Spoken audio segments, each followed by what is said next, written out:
What if the quietest part of your day became the last sound you ever knew? One earbud in, a stretch of desert trail beneath her feet. The kind of morning that whispers calm, and just past the brush, someone was already watching. She didn't see him, didn't hear a step, didn't sense what was closing in, because nothing felt wrong. Not yet. She wasn't running from anything. She wasn't doing anything reckless. She wasn't supposed to be in danger. She was doing what most of us do without thinking, going for a walk. Phoenix wakes up slow in the spring. Golden light slides across the dust. People hit the trails early, before the heat climbs. It's peaceful, familiar, predictable. That's the illusion. And it's a dangerous one, because no one expects their routine to betray them. She wasn't a celebrity. She didn't have enemies. There was no warning. Only one man, one decision, and a moment that changed everything. What made him follow her that day? Why did he choose her? And why, more than a year later, are the people who loved her still waiting for justice? These questions don't fade with time. They grow louder. So before we go any further, pause with me for just a second. Ask yourself, how many times have you walked alone, tuned out the noise of the world, trusted that you'd make it back without incident? How many times have you told yourself, I'd know if something was wrong? What if you didn't? Stick around, because the truth behind this case goes far beyond the headlines, and what was done to her can't be explained by motive alone. If you care about safety, if you believe stories like this deserve more than a headline, hit like, share your thoughts in the comments, and subscribe for deeper stories that ask the questions no one else wants to ask.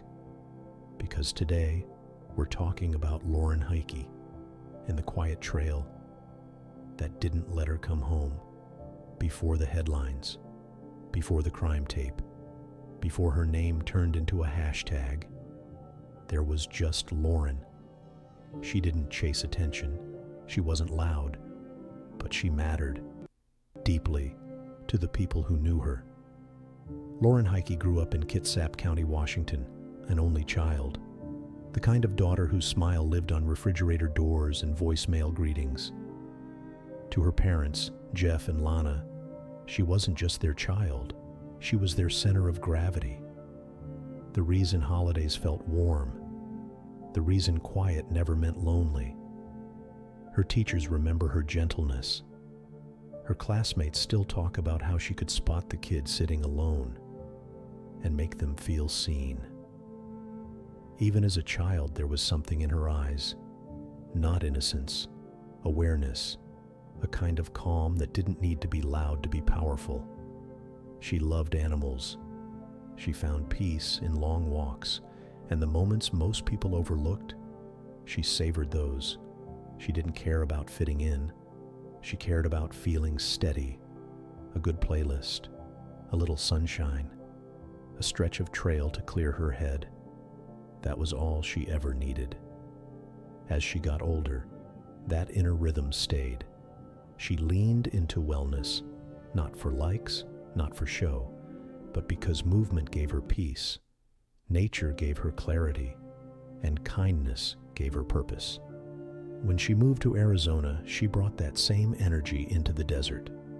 She made a quiet home in Phoenix, took a job at a golf club, nothing flashy, but everything she needed. Her co-workers didn't just admire her, they trusted her. She didn't try to fix people, one said. She just showed up, and somehow, that helped more. Another remembered how her presence could shift an entire room. She didn't walk in loud, but the tension left when she did. Lauren wasn't trying to make a statement. She was just being real, present, warm. Her dad still listens to her old voice messages, not for the words, just to hear her voice again. Her mom can't drive past certain places anymore. They're too loud in silence, too full of a life that isn't there. This wasn't just a person taken too soon. This was someone's everything. A daughter, a best friend, a human being who chose softness in a world that rewards sharp edges. And that's what makes this story harder to carry. She wasn't in the wrong place. She wasn't living recklessly. She was just living with grace, with kindness, with hope. She didn't deserve what came next, and the world she left behind still hasn't figured out how to make sense of that. By her late 20s, Lauren Heike was ready to start again. Washington had been home, but like a lot of people her age, she wanted light, space, a place to breathe that wasn't wrapped in gray skies. Arizona gave her that. It wasn't just the heat, it was the freedom, the stillness, the wide open mornings that felt like permission to reset. She moved to North Phoenix, not the noisy, crowded side, but the quiet stretches, the kind with curved roads and gated communities tucked behind tall palms. To her, it felt right, safe, known. She got a job at Troon North Golf Club in Scottsdale, a spot where regulars came to escape, and staff were expected to smile even on bad days. But for Lauren, the smile came easy. She wasn't pretending. She just knew how to bring calm into a space. Guests remembered her, not because she tried to impress them, but because she made them feel steady. Her co-workers said the same. She was the kind of person who didn't take up space, but made space for everyone else. No drama, no shortcuts, just consistent kindness. Outside of work, Lauren lived by rhythm. Her mornings were sacred. She'd lace up her sneakers, pull her hair back, slide one earbud in, and head toward the Reach 11 Trail, a stretch of desert trail, 5 miles, end to end. Simple, open, hers. The trail wasn't glamorous, but it gave her what she needed: motion, solitude, that click of her shoes on gravel that said, "This is my time." She walked it often, so often that the dirt almost knew her steps. And she felt safe there. That matters, because she had every reason to. During that season of her life, someone else quietly entered the picture. Carlos. They met through social media. No big story, just two people slowly learning each other through messages and laughter. Friends say she liked his energy, that he made her feel light, that she smiled more. Carlos would later say something that still sits heavy. She was the kind of person you don't meet twice. They had plans to see each other the day she died. He sent her a message that morning. She never answered. Lauren wasn't chasing anything wild. She wasn't lost. She was simply building a new routine, a new calm, a quiet life that felt like hers. And she was happy. April 28th, 2023. It was a Friday. And like most mornings in North Phoenix, the sun came up without fanfare. That soft gold light stretched across the desert brush. The kind of glow that makes the day feel harmless. Lauren got dressed the same way she always did. Black leggings, a light tank top, hair pulled back, one earbud in, the other left out, just in case. She locked the door behind her, walked past the gate, and headed toward the Reach 11 Trail. 5 miles of dust, wind, and space. It was familiar, safe. Just another day, just another walk. But someone was already there. He didn't call her name. He didn't approach with noise. He didn't need to. He was behind her, first at a distance, then closer, matching her pace, blending into the stillness. She may have sensed him. She may not have. But at some point, he made a decision. And that's where everything ends. 15 stab wounds. No warning. No demand. No shout. just a burst of violence on a trail built for peace. She tried to run. One of her shoes was later found snagged on a barbed wire fence, as if she'd tried to climb it. Her arms were scratched, her hands bruised, signs of struggle. She fought, but no one saw, no one heard, and by the time her body was found, it was already too late. April 29th, 10:50 a.m. A man walking his dog saw something just off the trail, something that didn't belong. He stepped closer, called out. No answer. He called 911. Officers arrived and found her near the fence line, still, collapsed. The desert around her had moved on, but her body hadn't. Lauren's parents were still in Washington. They hadn't noticed she hadn't replied to their messages. Not yet. That call would come later, and nothing would ever be the same. The Reach 11 trail was shut down, marked with tape, lined with investigators. The lead detective called it vicious, unprovoked. She wasn't robbed.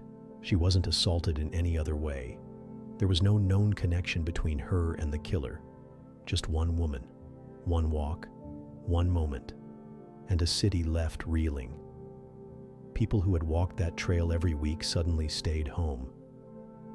The silence that once felt grounding now felt like a warning. Word traveled fast. News crews parked at the trailhead. Reporters pressed for answers. But those who knew her, the ones who worked with her, lived near her, cared about her. They didn't need the full report to understand the weight of what was lost, because Lauren wasn't reckless. She wasn't careless. She wasn't a story waiting to happen. She was someone doing what she always did, on a trail she trusted, in a world she thought was still safe. And then, she was gone. What would you do if your loved one stepped out for a walk and never came back? Tell us in the comments. From the moment Lauren's body was found, time wasn't on anyone's side. The Phoenix Police Department moved fast. This wasn't a case that could take a back seat. The scene was locked down, marked, measured, but there was something off. No signs of robbery, no indication of sexual assault, no weapon, no fingerprints. Just a woman, left in the dirt with wounds that told a story no one was there to hear. Detectives canvassed the area, door to door, trail regulars, neighbors, joggers, anyone who might have seen something that didn't belong, but nothing stood out. Until they checked a nearby commercial property. One security camera, pointed toward the trail, had picked up motion. A man, tall, slim, dressed in dark clothing, running fast, away from the trail. The quality was low. The image wasn't sharp, but it was something. He didn't look back, didn't stop, didn't match any familiar faces. He became the person of interest. Police released a still image, and with it, a question. Do you recognize this man? News anchors ran the story. Social media spread it wider, but no one stepped forward. Not at first. In the meantime, the fear spread quicker than answers. People canceled their hikes. Local gyms filled up. Self-defense classes saw a spike in sign-ups. No one knew if he was finished. No one knew if he'd planned it. And that uncertainty started to smother the city. Back in the lab, investigators worked quietly. They tested Lauren's belongings, her clothes, her water bottle, and then her shoe, the one found stuck in the fence. Underneath the laces, they found something. DNA. It didn't belong to Lauren, or Carlos, or anyone in her circle. But it did belong to someone. A match was found in the criminal database, and the name attached to that match was Zion William Teasley. Cell phone records confirmed it. Teasley's device had pinged near the trail that same morning, multiple times. The digital breadcrumbs placed him exactly where he shouldn't have been, at exactly the wrong moment. As this quiet storm gathered strength, Lauren's parents arrived in Phoenix. They didn't come for revenge. They came for truth. Jeff and Lana stood behind podiums they never asked for, spoke into microphones they never imagined needing. Jeff's voice cracked. She was our little girl. Lana's hands trembled as she held a photo of her daughter, still smiling, still alive. How could someone do this to her? She asked the room, but no one had an answer. They pleaded for help, for tips, for sightings, because this wasn't just grief. It was the kind of ache that begs the world to stop and just listen. May 4th, 2023. Just 6 days after Lauren Heike was found, the name Zion William Teasley entered the conversation. 22 years old, 6'3", lived less than a mile from the Reach 11 trail. When police arrived at his apartment, he didn't run, didn't protest, didn't ask why. He just went with them. But what followed wasn't simple. It never is. Zion Teasley wasn't a stranger to law enforcement. In 2020, he was arrested for a string of armed robberies. Mask on, gun out, corner stores, gas stations, in and out, multiple charges, convictions, time behind bars.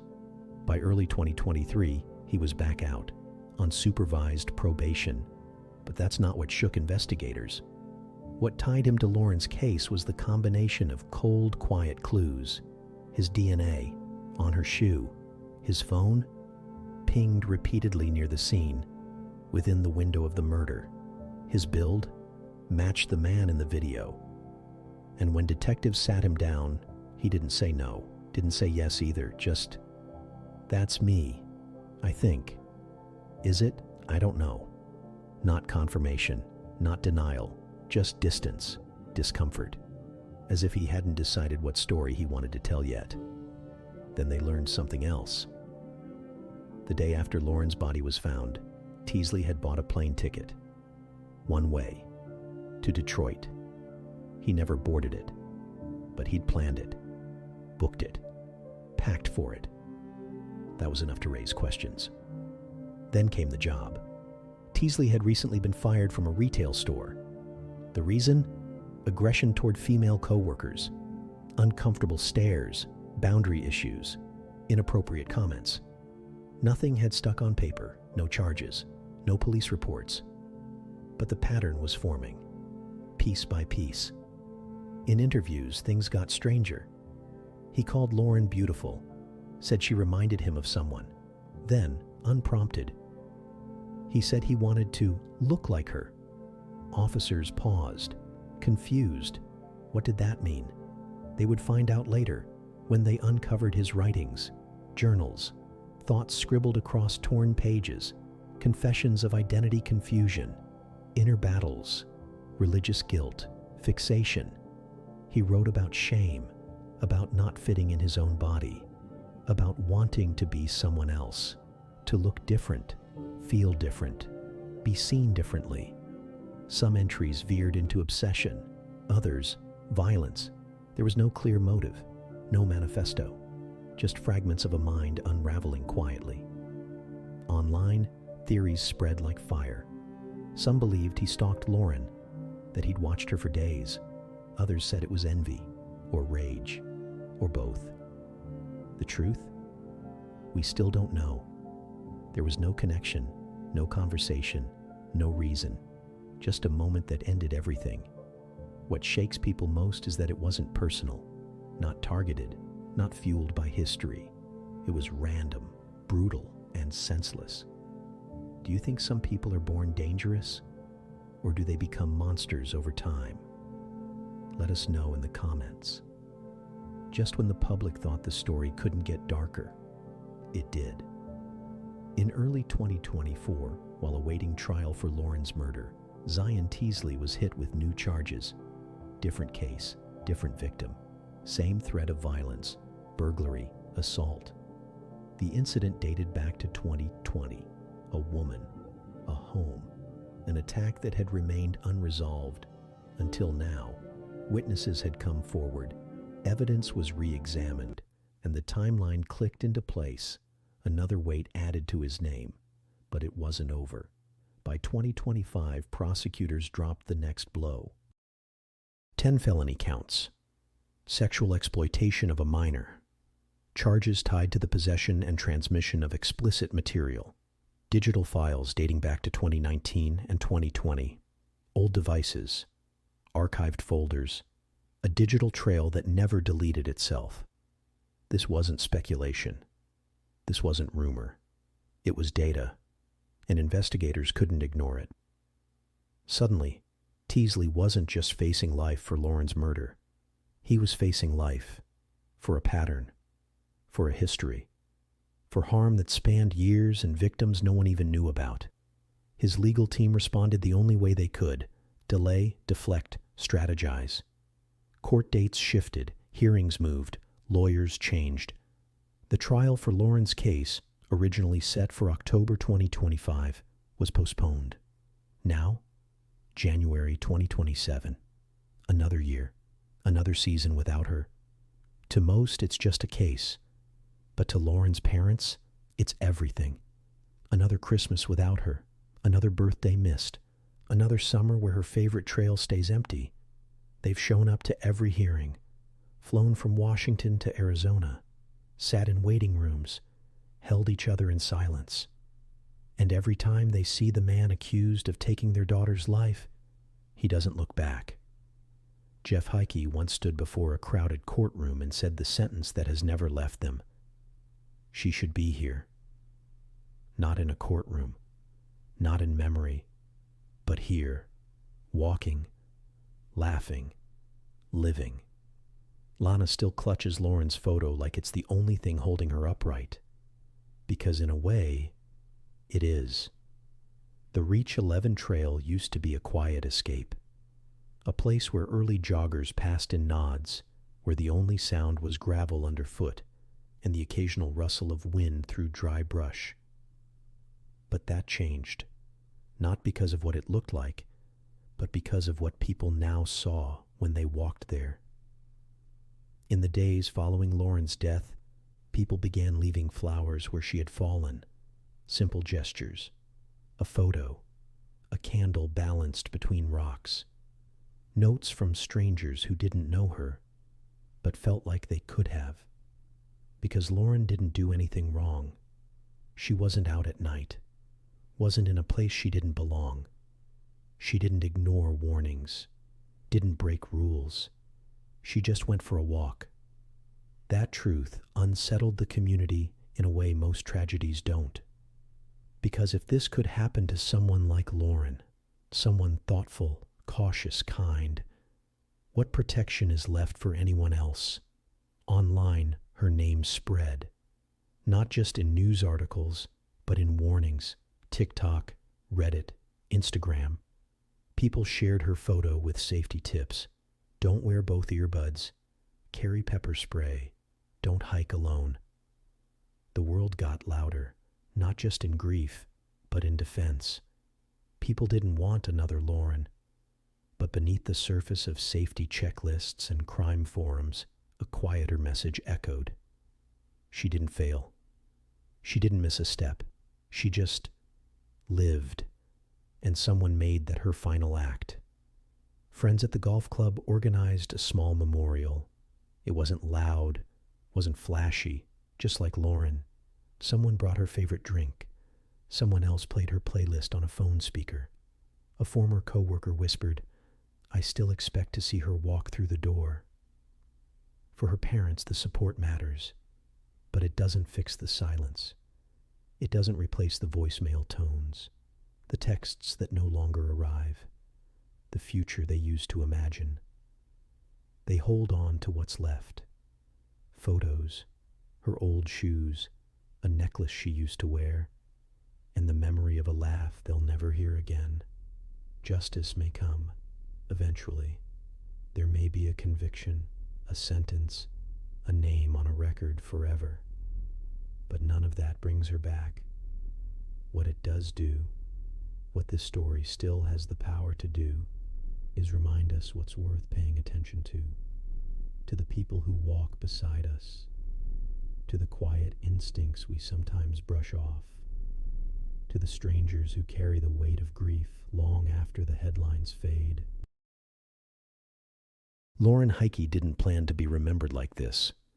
She planned to see Carlos later that day, to walk the trail, then maybe grab coffee, to live another normal day in a life that was hers and peaceful.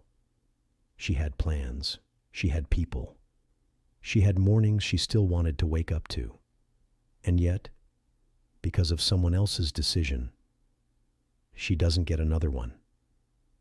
But maybe someone watching this will remember her the next time they hesitate, the next time they walk alone, the next time they choose to speak up or check in on someone or trust their gut. And maybe in that small moment, she gets to live again, in the form of safety, in the name of awareness, in the hearts of strangers who never met her but carry her story forward. Lauren wasn't just a headline. She was a daughter, a friend, a woman who made others feel okay. And now, we tell her story so that no one forgets what was taken, or what still needs protecting. If this story moved you, click the like button, drop a comment below, and subscribe for more true stories that deserve to be remembered. Because sometimes the most powerful thing we can do is simply not let them fade.